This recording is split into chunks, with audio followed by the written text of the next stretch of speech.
Well, good morning from Australia. A new security alliance for the Indo-Pacific region. Australia will become the 7th nation in the world to operate nuclear-powered submarines.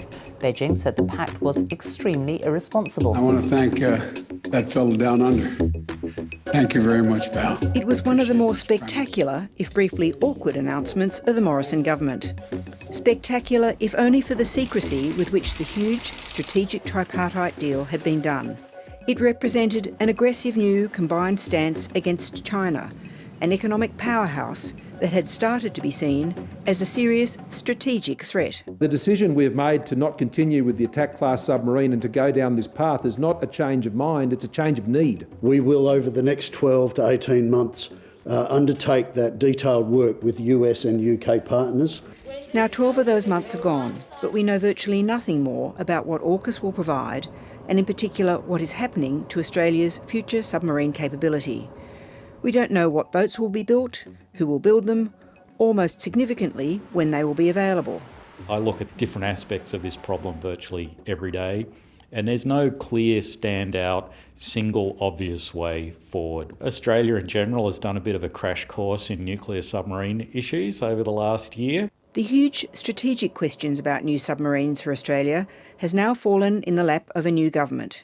Defence Minister Richard Marles is already talking in the opaque language of countless defence ministers before him. I think there is an optimal pathway, to use the language that we are starting to see, which does involve all three countries working really closely together. While the minister's talk of an optimal pathway would not have told most taxpayers much, the defence PR machine was whirring into action as the anniversary of the AUKUS announcement ticked over with a much more straightforward message about boats that don't yet exist. Nuclear-powered submarines will allow us to better protect our seas, our people and our way of life. Somewhere between the minister's caution and the military's enthusiasm are a multitude of problems that only seem to have become more complicated since the AUKUS announcement 12 months ago. At first it seemed Australia's only decision was whether to build the existing British or American nuclear submarines. There was a lot of speculation. Would we go with the UK Astute-class submarine or with the US Virginia-class submarine? 12 months on, it seems neither existing British or American sub is actually quite fit for purpose. The problem with the Astute-class is that the UK program of their 7 submarines is ending, so there really was no real pathway forward for the Astute for Australia. And similarly with Virginia, the US is always evolving their submarines. So do we move with them, with the result that of our fleet of 8 submarines, we may have 3 or 4 different designs in our little fleet. So we have joined an arrangement that is supposed to give us access to nuclear submarines, but can't actually do so. In the world of defence procurement, that doesn't seem to raise as much alarm as it might to the average observer. The suggestion, including from the UK Defence Secretary, is that the 3 countries will develop a new boat which all 3 can operate and, importantly for local politics in each country, can contribute towards building. It's an interesting idea, but I find it hard to see that the US and the UK could reconcile their requirements to come up with one single design that will meet what are currently very, very different sets of requirements. One of Australia's 6 Collins-class submarines glided into Princess Wharf. While all this is being worked out, our existing Collins fleet is ageing, despite upgrades to prolong their service. There's even talk of a new generation of diesel boats as an interim measure. Last year, the former PM who struck the deal on French attack submarines lamented the wasted time. A new submarine under the new AUKUS arrangement would not be in the water until 2040, we're told. That is about 8 years after the first attack-class submarine would have been in service. So we are now without any new submarines for the best part of 20 years. The great irony is that the attack-class submarines we ordered from France, then cancelled, were based on an existing nuclear submarine design, which Australia wanted refitted with conventional engines. So, if our security circumstances have changed and now demand nuclear-powered subs, why not just ask the French? Last week, 7:30 revealed a leaked internal document written by a former Department of Defence Deputy Secretary who was brought into contract negotiations with the French, Kim Gillis, which disputed at great length the claims that the contract with the French shipbuilder Naval Group had blown out by billions of dollars and would not deliver on time. He also had something to say on the nuclear option.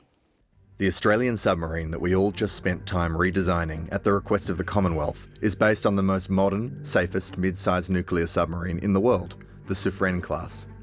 I would contest that Naval Group could have delivered the best regionally superior conventional and safest mid-sized nuclear submarines in the world. I would have liked to have seen more consideration of the French option. I think it's an opportunity we may have missed a year ago, and it's hard to know looking at things from the outside. Did we seriously look at it, or was it sort of, scrubbed as an option too early? But I think at this point, it would be very hard to go back to that option. The French were blindsided by the AUKUS decision and the cancellation of their contract last year, and were furious. An incredible, clumsy. The Chinese are supposed to be upset about this deal. The French are not supposed to be upset. Oh, wow. When did you directly tell President Macron that you were tearing up this contract? The night before. You think he lied to you? I don't think. I know.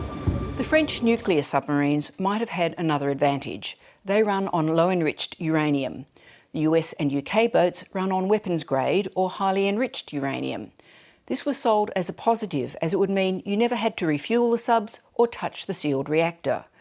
But talk of us acquiring such boats has already raised questions about whether it would put Australia on the wrong side of the Nuclear Non-Proliferation Treaty, a point being aggressively pushed by China, but which has also been raised by Indonesia.